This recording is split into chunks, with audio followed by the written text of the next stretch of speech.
Бүген актуаль әңгәмә сәхифәсендә Башкаланың Кыл Шәриф мәчете имам-хатибы Илфар хәзрәт Хәсәнов. Сүзне Миңназым Сәфәровка бирәм.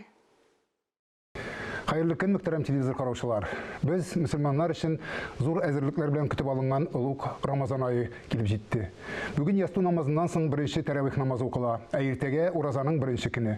Бу уңайдан без бүген студиягә кунак итеп Татарстан мөфти урынбасары, Башкаланың Кыл Шәриф мәчете имам-хатибы Илфар хәзрәт Хәсәновны чакырдык. Ассаламу алейкум, хәзрәт. Ва алейкум ассалам ва рахматуллахи ва баракатух. Хәзрәт, менә уразалыгыңны уңга сулга таратып йөрү кешене шулай ялтырга тырышу зурлыклардан санала дигән сүзне ишеткәнем бар. Уразаның тагын нинди шартлары бар менә бу кәпрәймәстән һәм башкаларны исәп калмаганда? Рамазан шәриф айы ул тәрбия айы, гыйбадат айы, Коръан айы. Шуңа күрә безгә бик сак булырга кирәк, һәм дөрес аңларга кирәк уразаның мәгънәсен.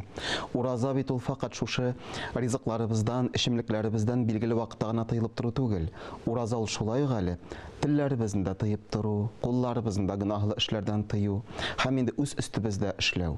Ул да булса, шушы изге Рамазан шәриф айының сансыз әҗер савапларына ирешергә телибез икән, без үзебезнең холкыбызга, үзебезнең нәфсебезгә, җаныбызга игътибар биреп, үз өстебездә эшләргә тиешлебез. Дарудан баш тарту бәрабәренә ураза тоту дөрес буламы? Үзләрен дәвалаучы табибларга мөрәҗәгать итеп, белешергә киңәшләшергә кирәк, киңәш итәбез. Чөнки бар шундый мәсәлән дарулар, шушы сахар вакытында эчәсең дә көне буе кирәк түгел, йокларга ятканда гына эчәсең бит инде. Ә бар дарулар мәсәлән көн дәвамында эчеп торырга кирәк кешенең шушы сәламәтлеге өчен.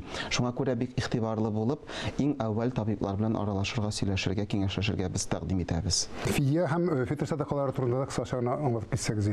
Фидия белән фитр садакасы махсус Рамазан шәриф айында бирелә торган ул садакалар бит инде фитр садакасы ул тиешле булган Рамазан шәриф айына без ирештек икән. Һәрбер җан иясе өчен гаиләдә булган әйемебез фитр садакасын тапшырырга тиешлебез. Рамазан шәриф айының беренче көненнән алып ахыргы көненә кадәр әйеме уразага иткәннә кадәр фитр садакаларын без тапшырырга тиешлебез.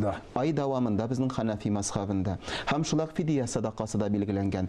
Әгәр берәү ураза тота алмый икән җитди сәбәпләр аркасында, һәм инде казада кылу мөмкинлеге юк икән, ярамый мәсәлән сәламәтлеге аркасында, бу кеше һәрбер тотмаган көне өчен иң кимендә 300 сум акча тапшырырга тиешле булачак. Ә инде әгәр дә бер һәр көн өчен яна дөрес аңларга кирәк, мискиннәрне, фақирләрне, мохтаҗларны ашатырга кирәк.